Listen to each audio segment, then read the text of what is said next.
বিভাগ আসনে ভোট গণনা শেষ হওয়ার পরপরই শেখ হাসিনা টানা চতুর্থ ও পঞ্চম মেয়াদে জয় পেয়ে প্রধানমন্ত্রী হয়েছেন বলে সংবাদ প্রচার করে প্রতিবেশী দেশ ভারতীয় সংবাদ মাধ্যম এনডিটিভি। বিএনপি সহ বিরোধী দলের নির্বাচন বয়কটের পরও নির্বাচনে 40% ভোট পড়েছে বলে প্রধান নির্বাচন কমিশনার দাবি করেছেন। কাতার ভিত্তিক সংবাদ মাধ্যম আল জাজিরা, বিবিসি সহ বেশ কয়েকটি সংবাদ মাধ্যমে এবার।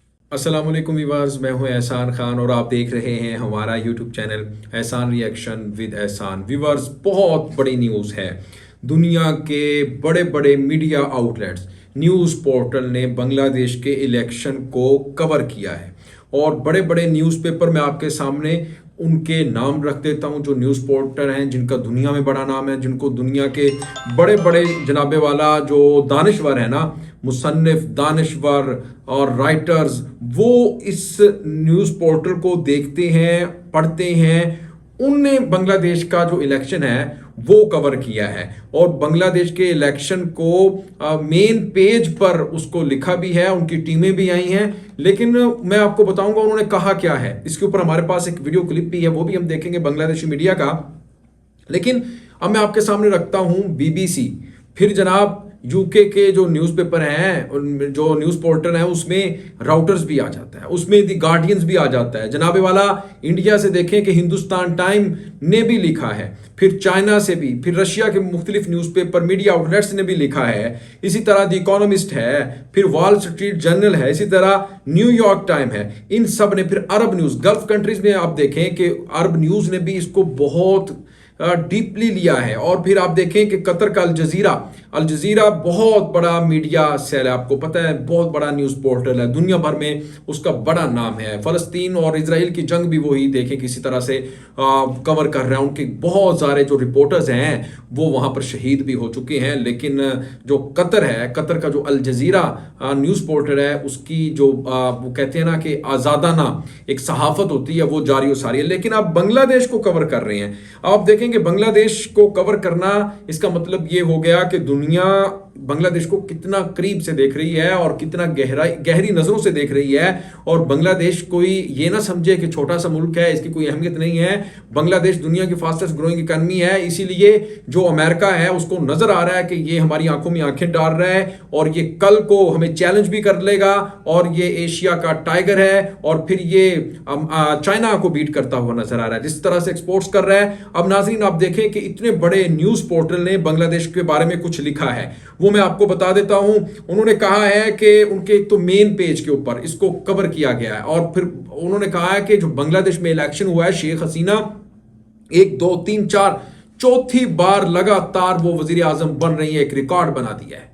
और उनके मेन पेज के ऊपर मेन ये हेडलाइन लगी हुई है, वो कह रही है कि शेख हसीना वाजद, जो बंगा बंधु शेख मुजीबुर रहमान की बेटी हैं, वो जनाब चौथी बार 1 2 3 4 ये होती है जनाब लगातार चौथी बार वजीर आजम बन जाना। ये छोटा काम नहीं है, बहुत बड़ा एहसास है, बहुत बड़ा रिकॉर्ड है। एशिया में ऐसा कोई नहीं हुआ, एशिया में अभी तक ऐसा किसी ने नहीं किया। मैं बार बार कहता हूं, पहले भी मैंने कहा कि पाकिस्तान में 75 सालों में, और पाकिस्तान से अलग होने वाला है बांग्लादेश, सकूते ढाका, वो एक अलग टॉपिक है, किसी दिन फिर बात करेंगे। लेकिन वो हमसे अलग होता है। उनकी वजीर आजम, उनकी हुकूमत 5 साल अपना टन्योर, अपना हुकूमत मुकम्मल कर देती है, मुद्दत पूरी करती है उनकी जो हुकूमत है, उनकी जो गवर्नमेंट है। लेकिन अनफॉर्चुनेट, बदकिस्मती से हमारी हुकूमत, हमारा वजीर आजम पूरे अपनी जो टन्योर है, मुद्दत है हुकूमत की, वो पूरी नहीं कर सकता, नहीं की। 75 सालों में अभी तक एक ने भी पूरी नहीं की।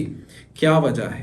सियासी अदम इस्तेहकाम है और वहां पे बांग्लादेश में इस्तेहकाम है, पॉलिटिकल स्टेबिलिटी है, और हमारे यहाँ बिल्कुल भी नहीं। इसी के ऊपर भी बात करेंगे। लेकिन जनाब, दुनिया कैसे देख रही है, वर्ल्ड मीडिया ने कैसे इसको कवर किया है, वो आपके सामने वीडियो रखते हैं। उसके ऊपर हम बात करेंगे कि शेख हसीना की किस तरह से तारीफ कर रहे हैं और इलेक्शन के बारे में वो बता रही हैं किस तरह से फ्री एंड फेयर इलेक्शन हुआ है और क्या इसके बारे में बात आ रही है, वो भी हम आपके सामने रखेंगे। बढ़ते हैं जी वीडियो की तरफ। अगर अभी तक आपने हमारे यूट्यूब चैनल एहसान रिएक्शन को सब्सक्राइब नहीं किया तो जनाब चैनल को सब्सक्राइब कर लें और बेल आइकन भी प्रेस कर दें। वीडियो को लाइक जरूर किया करें और कमेंट सेक्शन में आप अपनी फीडबैक से हमें जरूर आगाह भी किया करें। ले नाज़रीन, वीडियो देखिएगा 3 2 1 एंड क्यू, अंत तक जरूर हमारे साथ रहिएगा। গত কয়েকদিন থেকেই বাংলাদেশের জাতীয় নির্বাচন নিয়ে বিশ্ব গণমাধ্যমের মনোযোগ ছিল চোখে পড়ার মতো। ব্রিটিশ সংবাদ মাধ্যম রয়টার্স, বিবিসি ও গার্ডিয়ান থেকে বাদ যায়নি মার্কিন সংবাদ মাধ্যম সিএনএন সহ পশ্চিমা বিশ্বের প্রভাবশালী সংবাদ মাধ্যম। এছাড়া মধ্যপ্রাচ্যের কাতার ভিত্তিক আল জাজিরা সহ বিশ্বের প্রধান সংবাদ মাধ্যমের শিরোনামে ছিল এই নির্বাচন। বেশিরভাগ আসনে ভোট গণনা শেষ হওয়ার পরপরই শেখ হাসিনা টানা চতুর্থ ও পঞ্চম মেয়াদে জয় পেয়ে প্রধানমন্ত্রী হয়েছেন বলে সংবাদ প্রচার করে প্রতিবেশী দেশ ভারতীয় সংবাদ মাধ্যম এনডিটিভি সহ বিরোধী দলের নির্বাচন বয়কটের পরও নির্বাচনে 40% ভোট পড়েছে বলে প্রধান নির্বাচন কমিশনার দাবি করেছেন। কাতার ভিত্তিক সংবাদ মাধ্যম আল জাজিরা, বিবিসি সহ বেশ কয়েকটি সংবাদ মাধ্যমে এবারের নির্বাচনে ভোটারের উপস্থিতি কম ছিল বলে প্রচার করা হয়।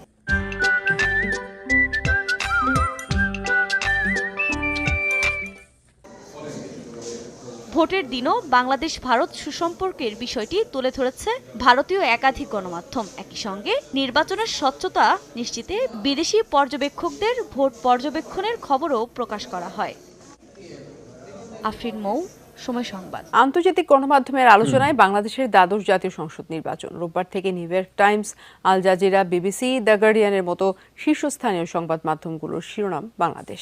নির্বাচনের ফল প্রকাশের পর কাতার ভিত্তিক সংবাদ মাধ্যম আল জাজিরার প্রকাশিত প্রতিবেদনের শিরোনাম Sheikh Hasina wins fifth term in Bangladesh amid turnout controversy. এতে বিরোধী দলের নির্বাচন বর্জন সহ ভোটার উপস্থিতি কম এবং 62 স্বতন্ত্র প্রার্থীর জয়ের বিষয়টি তুলে ধরা হয়েছে। ব্রিটিশ গণমাধ্যম বিবিসির শিরোনামও প্রায় একই। সংবাদ মাধ্যম দ্য গার্ডিয়ানের সোজাসাপটা শিরোনাম পঞ্চম দফায় বিজয়ী প্রধানমন্ত্রী শেখ হাসিনা। এছাড়া ডয়েচে ভেলের প্রতিবেদনেও বলা হয় বিরোধীদের নির্বাচন বর্জনের মধ্য দিয়ে শেখ হাসিনা জয়ী। পাশাপাশি ভারতের প্রায় সব গণমাধ্যমে উঠে এসেছে আওয়ামী লীগের ঐতিহাসিক বিজয়ের বিষয়টি। तो जनाब, आपने ये वीडियो देखी और बांग्लादेशी मीडिया इसके बारे में रिपोर्ट कर रहा था कि पूरी दुनिया का जो न्यूज़ पोर्टल है, जो पूरी दुनिया का मीडिया है, वर्ल्ड मीडिया है, उसको किस तरह से दिखा रहा है, बांग्लादेश के बारे में बता रहा है।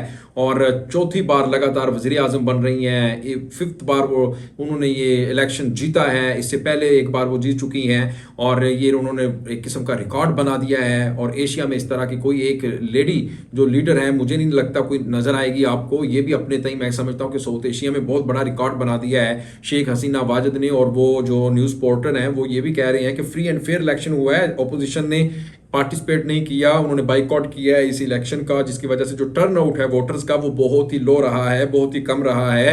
और दूसरी तरफ ये भी तो देखें ना आप कि अमेरिका वाला भी तो एलिमेंट आ जाता है, इसमें चाइना वाला भी तो आ जाता है, इसमें जनाब आप देखें कि रशिया वाला। अब रशिया और चाइना ये जनाब खुलकर बांग्लादेश की हिमायत कर रहे हैं, बांग्लादेश के बारे में कह रहे हैं कि बांग्लादेश में तो इलेक्शन बहुत ही फ्री एंड फेयर हुआ है। हत्ता कि अमेरिका की जो ऑब्जर्वर टीम आई है, मुबस्सर की टीम आई है, मुबस्सिरीन आए हैं और वो भी आके ये कहने पर मजबूर हुए हैं कि भाई इधर साफ और शफाफ इलेक्शन हुए हैं, कोई इस तरह की कोई भी हमने चीज़ नहीं देखी। तो नाजरीन, आपका इसके बारे में क्या कहना है कमेंट सेक्शन में आपने ज़रूर बताना है, क्योंकि आप जानते हैं बांग्लादेश के सब हालात और आपको पता है कि इलेक्शन डे वाले दिन क्या हुआ, इलेक्शन पे किस तरह पोलिंग स्टेशन पर क्या होता रहा, आपने वोट किसको डाला, क्या वोट डालने गए या नहीं गए, सब कुछ बताइएगा। इंशाल्लाह मिलेंगे नेक्स्ट वीडियो में, तब तक के लिए अल्लाह हाफिज़।